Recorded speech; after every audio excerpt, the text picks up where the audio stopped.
നമസ്കാരം. എല്ലാ പ്രേക്ഷകർക്കും നിലമ്പൂർ കൊട്ടിക്കലാശിക്കുകയാണ്. നിർണായക രാഷ്ട്രീയ പോരിൽ നിലമ്പൂരിലെ ജനങ്ങൾ വിധി എഴുതാനിരിക്കുന്ന അവസാന മണിക്കൂറുകളാണ് കടന്നു പോകുന്നത്.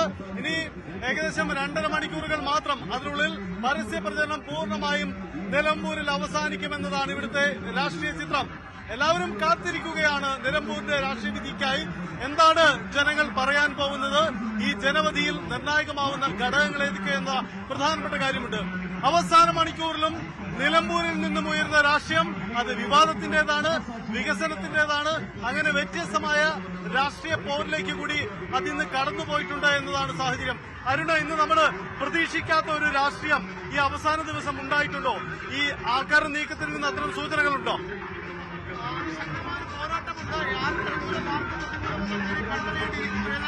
ഈ അവസാന മണിക്കൂറുകളിൽ കൊട്ടിക്കലാശ സമയം ആയിട്ടില്ല. അതെ, 3 മണി മുതലാണ് കൊട്ടിക്കലാശ സമയം. 3 മുതൽ 6 വരെയാണ്. പക്ഷേ അതുവരെ കാത്തിരിക്കാൻ നിലമ്പൂരുകാർ തയ്യാറല്ല. നിലമ്പൂർ രാഷ്ട്രീയ പാർട്ടി നേതൃത്വങ്ങൾ തയ്യാറല്ല. അവർ ആഘോഷം തുടങ്ങിക്കഴിഞ്ഞു, കൊട്ടിക്കലാശം തുടങ്ങിക്കഴിഞ്ഞു. തീർത്തും അപ്രവചനീയമായ തെരഞ്ഞെടുപ്പിന്റെ അവസാന മണിക്കൂറുകളാണ് സഹിതം നമ്മൾ കാണുന്നത്. ആര് ജയിക്കും, ആര് തോൽക്കുമെന്നൊക്കെ കണ്ടു മാത്രം അറിയാവുന്ന ഒരു തെരഞ്ഞെടുപ്പ്.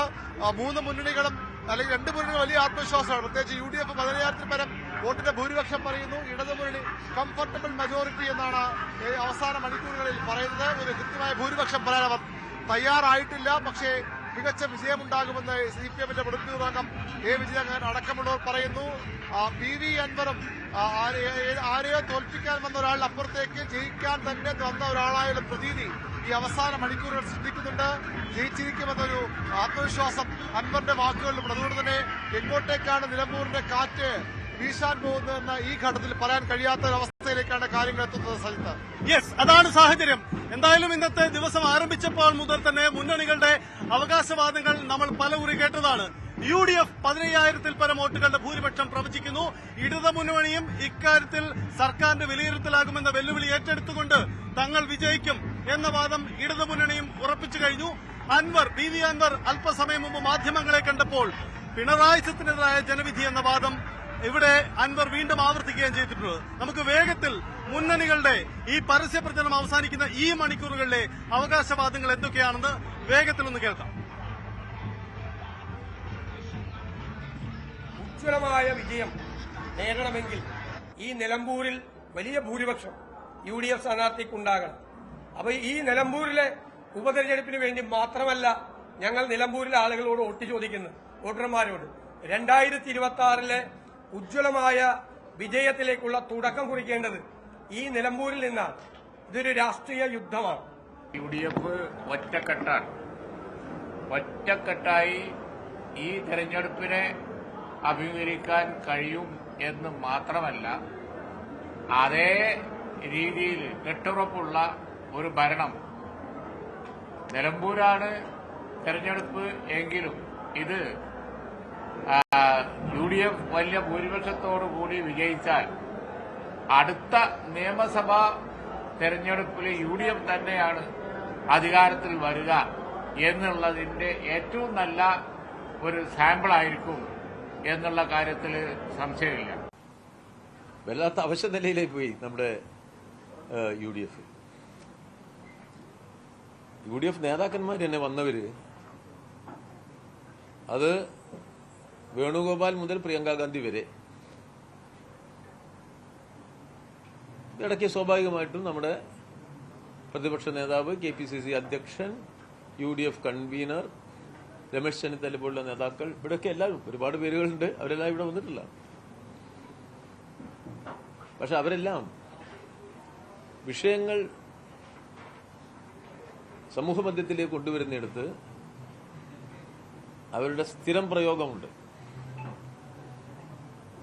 അതങ്ങ് പൊളിഞ്ഞുപോയി. അത് വൈകുന്നേരം 6 മണിയോട് കൂടിയിട്ട് ആ കലാശക്കൊട്ട് നിലമ്പൂരിലെ സാധാരണക്കാരായ ജനങ്ങൾ പിണറായി സത്തിൻ്റെ ശവപ്പെട്ടിയുടെ അവസാനത്തെ ആണി നിലമ്പൂരിൽ നിന്ന് വളരെ വൃത്തിയായിട്ട് അടിക്കും. അതാണ് ഞങ്ങളുടെ കലാശക്കൊട്ട്. ഞങ്ങളുടെ പ്രവർത്തകർ മുഴുവൻ ഫീൽഡിലാണ്. പരിമിതമായ പ്രവർത്തകരാണ് ഞങ്ങൾക്കുള്ളത്. അവരെ ഇന്ന് ഈ നായാട്ടിന് വിടണ്ട എന്ന് തീരുമാനിക്കുകയാണ് ഞങ്ങൾ ചെയ്തത്. അതാണ് മുന്നണികളുടെ അവകാശവാദം. എന്തായാലും ഈ അവകാശവാദങ്ങൾക്കൊപ്പം ജനങ്ങൾ നിൽക്കുമോ എന്ന പ്രധാനപ്പെട്ട ചോദ്യം കൂടിയുണ്ട്. അതിന് നമുക്കൊരു കാത്തിരിപ്പ് വേണ്ടി വരും തീർച്ചയായും. എന്തായാലും നമുക്ക് കാത്തിരിക്കാം. ഇനി ഈ ആവേശ കാഴ്ചകളിലേക്ക് മടങ്ങി വരാം. സ്വാഭാവികമായി കൊട്ടിക്കലാശം ആരംഭിക്കാൻ സാധാരണ രീതിയിൽ ഉണ്ടാകുന്നതിനും ഒരു മണിക്കൂർ മുമ്പേ ഇവിടെ പ്രവർത്തകർ ആവേശത്തോടെ എത്തിക്കഴിഞ്ഞു. ഈ ദൃശ്യങ്ങളിലേക്ക് പോകുമ്പോൾ ഇടതുമുന്നണിയുടെ പ്രവർത്തകരാണ്. നിങ്ങൾ ടൗണിൽ തന്നെ ഉള്ളവരാണോ? നിലമ്പൂരിലെ 204 ബൂത്തിലെ വോട്ടറാണ്. 23-ാം തീയതി വിപ്ലവ സൂര്യൻ സ്വരാജ് ജയിച്ചിരിക്കും. അതിനുവേണ്ടിയുള്ള കഠിനമായ ശ്രമം ഞങ്ങൾ എല്ലാ ഉറക്കമൊഴിച്ച് ചെയ്തിട്ടുണ്ട്. അതിലൊരു പേടി. എന്റെ വീട്ടിലൊരു ചിഹ്നം ഒട്ടിച്ചു വെച്ചിട്ടുണ്ട്. ഈ ചിഹ്നം വീടിന്റെ ഐശ്വര്യം. അത് വെറുതെ അല്ല, 12ാം വയസ്സിൽ തുടങ്ങിയതാണ്. ഇനിയും മുന്നോട്ട് ഈ ചിഹ്നവും ഈ പ്രസ്ഥാനവും മുന്നോട്ട് പോകും. നിലമ്പൂരിന്റെ ഐശ്വര്യമായിട്ട് 23-ാം തീയതി നിങ്ങളൊക്കെ ഉണ്ടാവുമല്ലോ. കെട്ടി പോവില്ലല്ലോ. നിങ്ങളൊക്കെ കണ്ടിട്ടേ പോകും. ഇതിലും സുന്ദര അല്ല, ഈ പി.വി. അൻവർ പറയുന്നത് നിങ്ങളുടെ ഒരു വിഭാഗം വോട്ട് ഇത്തവണ എനിക്കൊപ്പം ഉണ്ടാകുമെന്നാണ് അൻവർ പറയുന്നത്. അങ്ങനെ പോവോ? ഒരു കാര്യം പറയാം, ഞാൻ CPM-ന്റെ സഹയാത്രികനാണ്. എന്റെ വീട്ടിൽ ഒരു വോട്ട് നോട്ടൊക്കെ ചെയ്താലും പരനാറിക്ക് ഞാൻ ചെയ്യില്ല എന്ന് ഉറപ്പ്.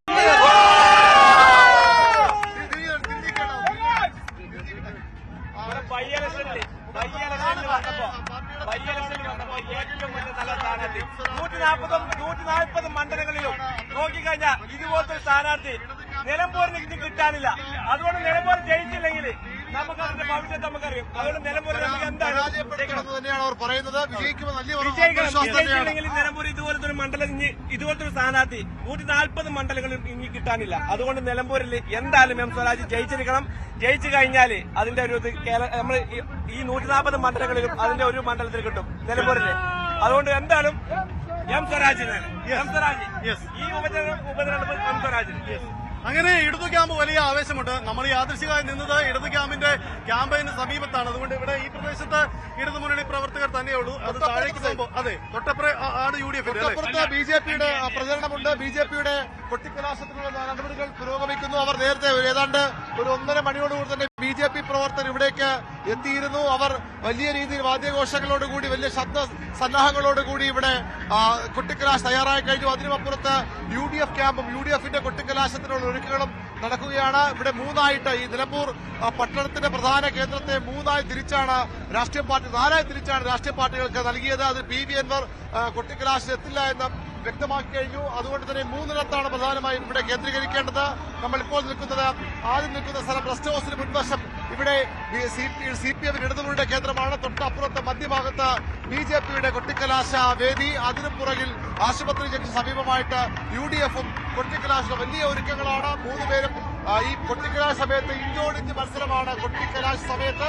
പക്ഷേ അത് വോട്ടെടുപ്പിലേക്ക് പോകുമ്പോൾ ആരും തമ്മിൽ മത്സരം, ആരാണ് വിജയിക്കുന്നത് തികച്ചും അപ്രവചനീയമാണ്. സരിതയുടെ അതാണ് ഇന്ന് സാഹചര്യം. എന്തായാലും പി.വി. അൻവറിന്റെ അസാന്നിധ്യം ഈ കൊട്ടിക്കലാശത്തിലേക്കില്ല. അതിന് അൻവറിന്റേതായ ചില ന്യായങ്ങളുണ്ട്. കാരണം പ്രവർത്തകരെ ഇതിനുവേണ്ടി